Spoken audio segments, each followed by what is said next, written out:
గచ్చిబౌలిలో భూమి మీరు ఏం చేయొద్దని. అధ్యక్ష, దాదాపుగా 25 సంవత్సరాలు అనుకుంటా, 25 సంవత్సరాల క్రితం బిల్లీరావు అనే వ్యక్తికి, ఒక ప్రైవేట్ వ్యక్తికి, ప్రైవేట్ సంస్థకు ఆ భూమి కేటాయించారు. 25 సంవత్సరాల నుంచి ఏ రోజు కూడా సెంట్రల్ యూనివర్సిటీ దగ్గర ఆ భూమి లేదు. తెలంగాణ ఉన్న కంబైన్డ్ రాష్ట్రంలో 2006లో ఆనాడు కాంగ్రెస్ పార్టీ రద్దు చేసింది ఆ కేటాయింపు. అక్కడి నుంచి కోర్టు కేసులు జరిగినాయి. 2014లో తెలంగాణ రాష్ట్రం వస్తే 2024 వరకు 10 సంవత్సరాలు గత ప్రభుత్వం బిల్లీరావు నుంచి భూమి గుంజుకోలేదు అధ్యక్ష. నేను వచ్చినంబడే సుప్రీంకోర్టు వరకు వెళ్ళి కొట్లాడి ఒక ప్రైవేట్కు ఐఎంజీ భారత్ అని ఒక ఫేక్ కంపెనీకి కేటాయించిందని ఆరోపణలు ఎదుర్కొంటున్న భూమిని సుప్రీంకోర్టులో కూడా కేసు గెలిచి ఆ భూమిని వెనక్కి తీసుకొని ఆ భూమిని ఈరోజు మనం అభివృద్ధిలో భాగంగా టీజీఐఐసి కేటాయించి అక్కడ ఐటీ కంపెనీలు ఇతర పరిశ్రమలు రావడానికి అవసరమైన లేఅవుట్ చేయండి అని చెప్పి ఈరోజు ఒక అభివృద్ధి కోసము ఒక కాంక్రీట్ ప్రపోజల్తో ముందుకు వస్తే ఈరోజు అక్కడ ఏదో రిజర్వ్ ఫారెస్ట్ ఉన్నట్టు, రిజర్వ్ ఫారెస్ట్లో అత్యంత ఏమంటారు జీవరాశులు ఉన్నట్టు, జింకలు, పులులు, సింహాలన్నీ అన్నీ ఉన్నాయి అన్నట్టు. జింకలు, పులులు, సింహాలు లేవు అధ్యక్ష. ఆ చుట్టుముట్టుతో కొన్ని గుంట నక్కలు చేరి ఇట్లా వ్యవహరిస్తున్నాయి అధ్యక్ష. గుంట నక్కలకు గుణపాఠం చెప్తాం అధ్యక్ష. అది 100% developed area. We are also going to utilise for development. We are not utilising or otherwise మేము ఎవరికో అర్ధరాత్రి పూట ఎవరికో కట్టబెట్టే ప్రయత్నం చేయలేదు అధ్యక్ష.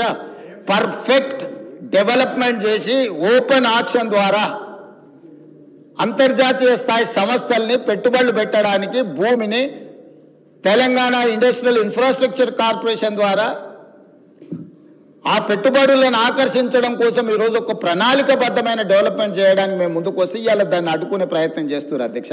నేను ఒకటే మాట అడుగుతున్నా అధ్యక్ష, 10 సంవత్సరాల మీద అధికారంలో ఉన్నప్పుడు ఐఎంజీ భారత బిల్లీరావు అనే ఆయన దగ్గర భూమి ఉన్నప్పుడు మీకు బాధ లేదు, దుఃఖం లేదు, ఆ భూమిని వెనక్కి తీసుకురావాలని ఆలోచన లేదు. అలాంటి వాళ్ళ నుంచి ఆ భూమిని వెనక్కి తీసుకొచ్చి పరిశ్రమల అభివృద్ధి కోసం ఎందుకు అక్కడికి పోయినాం అధ్యక్ష? ఈరోజు అమెరికన్ కౌన్సిలేట్ అక్కడనే ఉంది, ఈరోజు విప్రో అక్కడనే ఉంది, ఇన్ఫోసిస్ అక్కడనే ఉంది, ఐటీ పరిశ్రమలన్నీ అక్కడనే ఉన్నాయి. అట్లాంటివి చాలా పరిశ్రమలు ఉన్నాయి అక్కడ. అది ఫైనాన్షియల్ డిస్ట్రిక్ట్. ఆ ఫైనాన్షియల్ డిస్ట్రిక్ట్ని ఇంకా కొంచెం ఎక్స్పాండ్ చేస్తే అంతర్జాతీయ స్థాయిలో పెట్టుబడులను ఆకర్షించుంటాడని అని చెప్పి ఈరోజు అక్కడ దాన్ని విస్తరించే ప్రయత్నంలో భాగంగా ఈరోజు పోయినాం అధ్యక్ష. పరోక్షంగా కోర్టులో పిఐఎల్ చేపిస్తారు, పరోక్షంగా పిల్లల్ని రెచ్చగొడతారు, యూనివర్సిటీ ల్యాండ్ తీసుకున్నారని. ఐఎంజీ భారత్కు పోయినప్పుడు లేని బాధ ఈరోజు టీజీఐఐసి పరిశ్రమలను నెలకొల్పడానికి, పెట్టుబడులు పెట్టడానికి, వేల లక్షల ఉద్యోగ అవకాశాలు కల్పించడానికి ప్రయత్నం చేస్తుంటే ఎందుకు అభ్యంతరం పెడుతున్నారు అధ్యక్ష? ఎందుకు అంటే ఇంత సింపుల్ లాజిక్. అంటే రేపు పొద్దుగాల మీరు ఏ పరిశ్రమల కోసం భూమి సేకరించరా? ఏ రోడ్ల కోసం విస్తరించడానికి మీరు భూములు సేకరించరా? ఈ రాష్ట్రంలో పరిశ్రమలు రావద్దా? ఈ రాష్ట్రంలో పెట్టుబడులు ఎవరు పెట్టొద్దా? ఈ రాష్ట్రంలో చదువుకున్న నిరుద్యోగులకు ఉద్యోగ ఉపాధి అవకాశాలు ఇవ్వొద్దా? యూనివర్సిటీకి ఏం సంబంధం అధ్యక్ష భూమి? ఆ భూమి ఐఎంజీ భారత్ అని బిల్లీరావుకు కట్టబెట్టిన భూమి 25 సంవత్సరాల తర్వాత ఈ ప్రభుత్వం ఏర్పడిన తర్వాత, ప్రజాప్రభుత్వం ఏర్పడిన తర్వాత సుప్రీంకోర్టులో కొట్లాడి వేల కోట్ల రూపాయల భూమిని వెనక్కి తెచ్చింది నేను అధ్యక్ష. ఎంతో ఉత్కంఠతో ఎదురు చూస్తున్నటువంటి 400 ఎకరాల సెంట్రల్ యూనివర్సిటీకి సంబంధించినటువంటి భూముల వివాదంలో కొద్దిసేపటి క్రితం భారత సర్వోన్నత న్యాయస్థానం ఈ నెల 16వ తారీఖు వరకు ఎటువంటి పనులు చేపట్టరాదని చాలా స్పష్టమైనటువంటి ఆదేశాలను జారీ చేయడం జరిగింది. 3 రోజుల్లోనే 100 ఎకరాల స్థలంలో ఉన్నటువంటి చెట్లను కొట్టివేయడం, వందలాది జేసీబీలు, బుల్డోజర్లు పనిచేయడం పట్ల సుప్రీంకోర్టు విస్మయాన్ని వ్యక్తం చేసింది. అంతేకాకుండా ఎన్విరాన్మెంటల్ క్లియరెన్స్ కానీ, పర్యావరణానికి సంబంధించి ఏమైనా అనుమతులు తీసుకున్నారా? ఇంత హడావుడిగా అక్కడ చాలా స్పష్టంగా కనబడుతుంది. నెమలులు, ఇతర పక్షులు, జంతువులు, వాటితో పాటు అక్కడ పక్కనే ఒక లేక్ ఉన్నట్టు కనబడతా ఉంది. పర్యావరణాన్ని పరిరక్షించాల్సినటువంటి బాధ్యతని రాష్ట్ర ప్రభుత్వం ఎట్లా విస్మరిస్తుంది? ఏదైనా డెవలప్మెంట్ యాక్టివిటీ చేసుకోవాలనుకుంటే పర్మిషన్స్ తీసుకోవాల్సినటువంటి విభాగాల నుంచి పర్మిషన్స్ తీసుకోకుండా రాష్ట్ర ప్రభుత్వం ఆ రకంగా ముందుకు పోవడం అనేది ఎంతవరకు సమంజసం అనేది చాలా స్పష్టంగా సుప్రీంకోర్టు రాష్ట్ర ప్రభుత్వం తరఫున వచ్చినటువంటి న్యాయవాదుల్ని నిలదీయడం జరిగింది. ఇదంతా విద్యార్థులు చేసినటువంటి సంఘటిత పోరుకు వచ్చినటువంటి ఫలితంగా భావిస్తా ఉన్నాం. As the matter is pending before the Supreme Court and the matter is subjudiced. ఇది విద్యార్థులు సాధించినటువంటి సమైక్య విజయం. రాజకీయ పార్టీలు రాష్ట్ర ప్రభుత్వం మీద తెచ్చినటువంటి ఒత్తిడి కొంతవరకు ఫలించిందని చెప్పి ఈ సందర్భంగా భావిస్తా ఉన్నాం. మేము కూడా మొదటి నుంచి చెప్తున్నటువంటి అంశం అదే. టెక్నికాలిటీస్లోకి పోకుండా ఉమ్మడి ఆంధ్రప్రదేశ్ ఉన్నప్పుడు ఏర్పాటు చేసినటువంటి చట్టాల ప్రకారం చూసినా మన ఇంటి కాంపౌండ్లో ఉన్న ఒక చెట్టును తొలగించాలన్నా, రోడ్డు మీద ఫుట్పాత్ మీద ఉన్న ఒక చెట్టును తొలగించాలన్నా దానికి అనుమతి తీసుకోవాలనేటువంటి నిబంధనలు ఉన్నటువంటి రాష్ట్రంలో ఎలాంటి అనుమతులు లేకుండా వందల ఎకరాల్లో భూముల్ని చదం చేయడం, వేలాది చెట్లను కొట్టివేయడం పట్ల సుప్రీంకోర్టు చాలా స్పష్టంగా తన ఆగ్రహాన్ని వెలిబుచ్చింది. ఇప్పటికైనా నేను రాష్ట్ర ప్రభుత్వానికి చేసేటువంటి అప్పీల్ ఒకటే.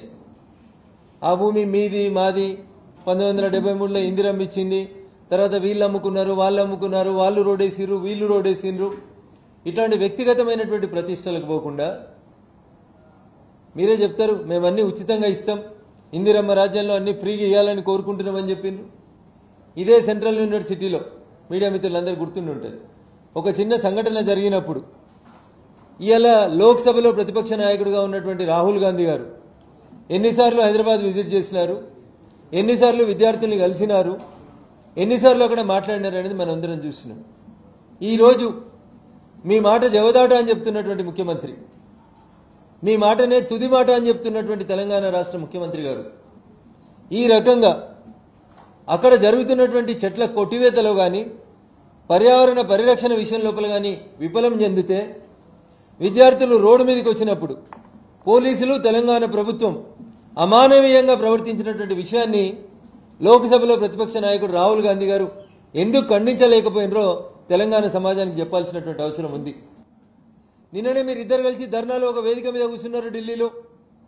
మరి అప్పుడన్నా ట్విట్టర్లలో ఫేస్బుక్లలో రాత్రి 3 గంటలకు ట్వీట్లు చేసేటువంటి లోక్సభలో ప్రతిపక్ష నాయకుల వారికి హెచ్సియు పరిధి లోపల పోలీసులు ధర్నా చేస్తున్నటువంటి ఆడపిల్లల్ని జుట్టు పట్టుకొని ఈడ్చుకుపోయినటువంటి సంఘటన ఎందుకు కనబడలేదు?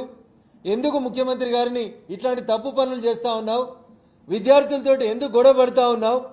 మా నాయనమ్మ యూనివర్సిటీకి ఇచ్చిన భూముల్ని ఎందుకు లాక్కుంటున్నావు అని ఒక్కసారైనా ఎక్స్ప్లెనేషన్ అడిగినరా? ఎంతసేపు రాజకీయం తప్ప ఎవరికి మంత్రి పదవులు ఇద్దాం, ఎవరికి మంత్రి పదవులు తీసేద్దామనేటువంటి యావ తప్ప తెలంగాణ రాష్ట్రంలో బగ్గుమన్న హెచ్సియు విద్యార్థుల ఆకాంక్ష ఏంది అని ఒక్కసారి రాహుల్ గాంధీ గారు రేవంత్ రెడ్డి గారిని అడుగున్నట్లయితే ఈ సమస్య వచ్చేది కాదు. పోనీ రాహుల్ గాంధీ గారు మాట జవదాటి ముఖ్యమంత్రి ఏమన్నా పోతుంటే దాని గురించి అయినా స్పష్టంగా ప్రతిపక్ష నాయకుడు మాట్లాడితే బాగుంటుండే.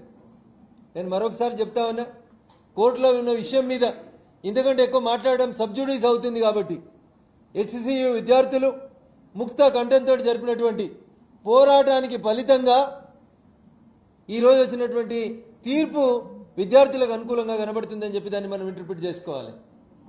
ఖచ్చితంగా హైదరాబాద్ సెంట్రల్ యూనివర్సిటీకి సంబంధించినటువంటి భూముల పరిరక్షణ విషయంలో డే 1 నుంచి భారతీయ జనతా పార్టీ పార్లమెంట్ సభ్యులం మేము చాలా స్పష్టంగా చెప్తా ఉన్నాం. అన్ని వేదికల మీద కొట్లాడతామని చెప్పినాం. గౌరవ హెచ్ఆర్డీ మంత్రి ధర్మేంద్ర ప్రధాన్ గారికి విజ్ఞప్తి ఇచ్చినాం. కేంద్ర అటవీ పర్యావరణ శాఖ మంత్రి భూపేందర్ యాదవ్ గారికి కూడా లెటర్ ఇచ్చినాం. వారు కూడా తెలంగాణ అటవీ శాఖ అధికారుల నుంచి నివేదికను కోరినరు. మేము మొదటి నుంచి కూడా ఈ విషయంలో చాలా స్పష్టంగా యూనివర్సిటీ విద్యార్థులకు అండగా ఉన్నామని చెప్పి ఈ సందర్భంగా తెలియజేస్తా ఉన్నాం.